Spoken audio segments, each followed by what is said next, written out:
Hey guys, it's Dan with Pain for You. Today's topic is going to be no rules, emotional discovery.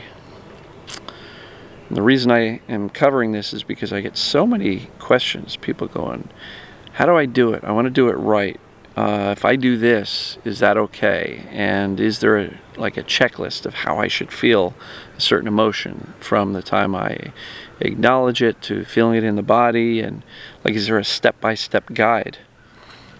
And the answer is no rules. So before I dive in, let's take a couple of nice cleansing breaths.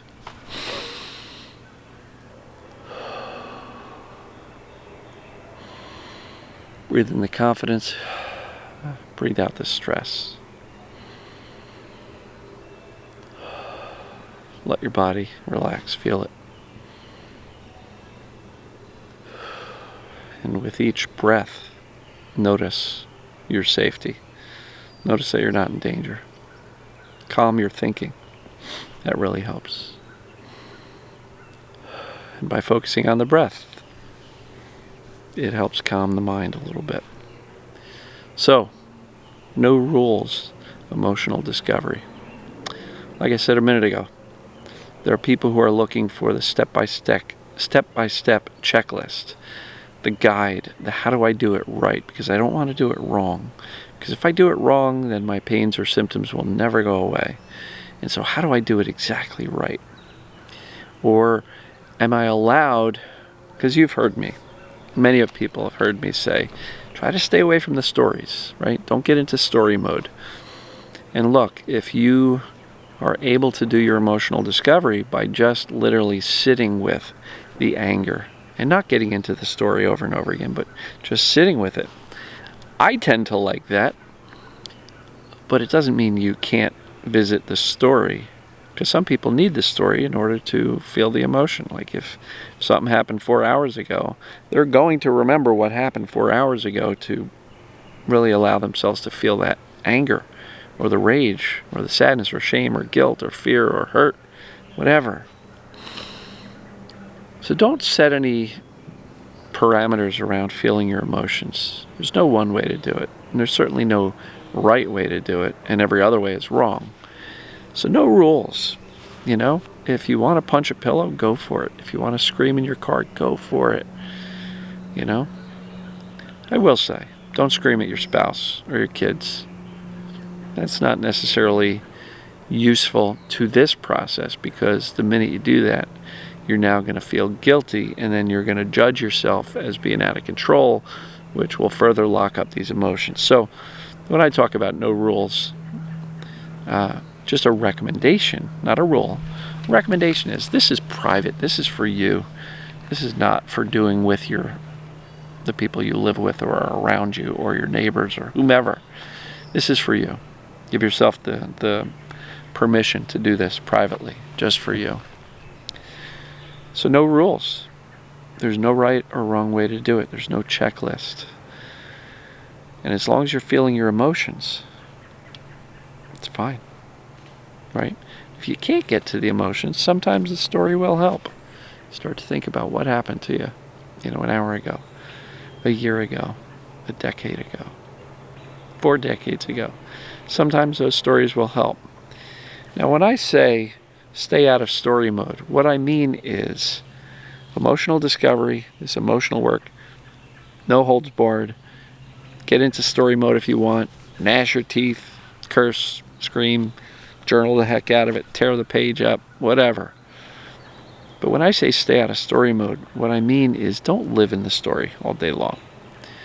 How many of us, raise your hand, comment below if you do, how many of us have had an argument in our heads with a person we're upset with, hours, days, weeks, months later, after the initial thing that pissed us off actually happened? We're still having a conversation with them in our head. We're having that argument in our head. I should have said this. I'm going to say this next time I see them. And we're just still having that argument. Look, that's what I call story mode. We're stuck in the story. We're dwelling. We're ruminating on the things that make us angry. Sometimes the things that make us angry have to do with ourselves. Sometimes the things that make us angry have to do with others, or how we interact with others, Or sometimes, as I did in the video a few days ago, life's not fair. And somebody pointed out, and this is really useful, that if you think life's not fair, to a degree, everybody thinks life's not fair, which essentially makes life fair, because it's unfair to everybody. Does that make sense?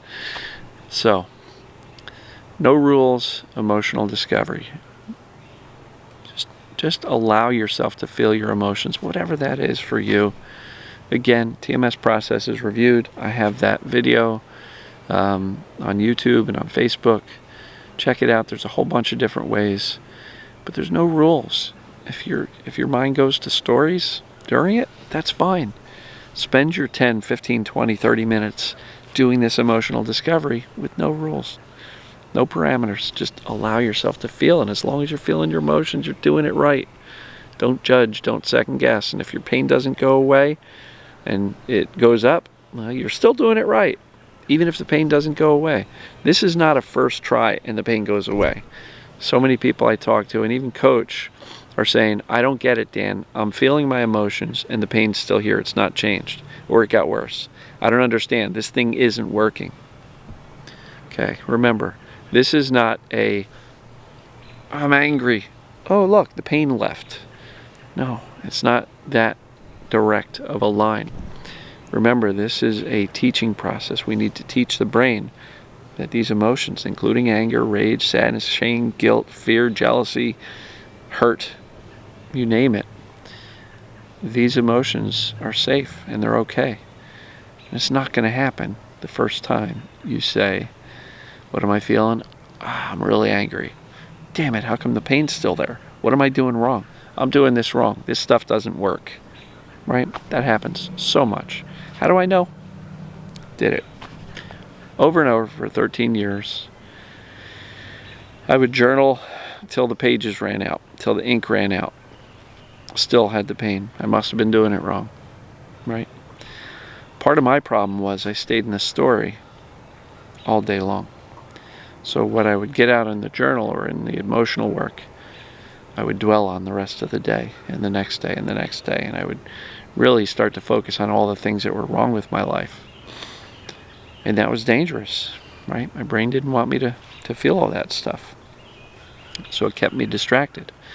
The other mistakes I made was just caring too much about the pain. I focused on it all day, every day, constantly monitoring it, managing it, trying to fix it. I read Sarno's Healing Back Pain probably a dozen times over those 13 years. I read every other Sarno book. I read every other book by Schubner, Schechter, Sofer, Dr. Brady, who's a guy down in Florida. Don't know if he's still doing this stuff. Every book I could find, Fred Amir, Steve Ozanich, read them all, right? And I just left a comment for somebody. They were saying, what should I read next? I've read these two. And my answer was, sometimes reading more and more and more can be a trap. Sometimes it can be helpful, but if that's all you're doing, you're only taking step one of what I like to call my roadmap to recovery. Knowledge is definitely important. You got to get it. But if you already have it, more knowledge is not going to get you better. You actually got to move on to the assessments, the acceptance that TMS is your situation. And feel your emotions, right? No rules, no parameters. You're not going to do it wrong. Feel. And soothing. Soothe your body, soothe your mind, calm your thinking. Then mindset of indifference. Then focus, shifting your focus away from the symptoms as often as possible. If you're stuck on reading books and you're not doing the rest of this, don't be surprised when you're not getting better. So, back to the original topic here. There's no rules when it comes to the emotional discovery. The only caution is, don't do it by screaming at everybody around you, because that does have social consequences and will for sure result in more guilt and judgment about yourself, that you're a bad person because you screamed at your family or friend or somebody. So, but do this in the privacy of your head, your heart, your home. Close the door. Give yourself permission to feel whatever you feel, however you choose to do it. But no rules. Don't judge yourself. And if there's no immediate change in symptoms, that's normal. Take some time. Brain has to learn that these emotions are safe. And if you feel your emotions, the pain shifts and maybe gets worse and you freak out over that. What have you just done? You've confirmed to the brain, holy crap, yes, these emotions are dangerous, so let's make sure we keep the pain around to keep them from going back into these emotions, right? The whole process is about creating safety, teaching the brain you're safe, your emotions are okay, your body's okay. And how do we do that? Feel your emotions, soothe yourself often throughout the day. If you're feeling a little bit stressed out, stop, take a couple of nice cleansing breaths, relaxing breaths, shift the mindset, say, look, I really don't care. I know, because I've done the work, I've researched TMS and I've done the assessments, and I know I'm actually okay. So the mindset of indifference becomes easier when you can turn down that fear, let go of the fear, and then just shift your focus to living your life.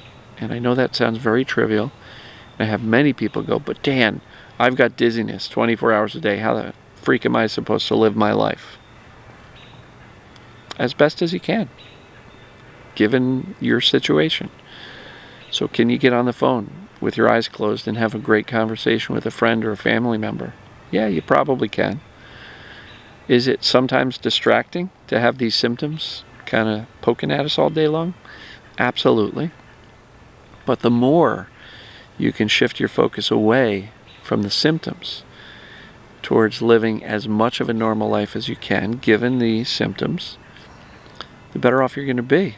And the more you can move from freaking out about your symptoms to the far end, which is indifference, the faster the symptoms are going to let go. If you can't get to indifference, just move towards it a little bit each day. Baby steps, baby steps.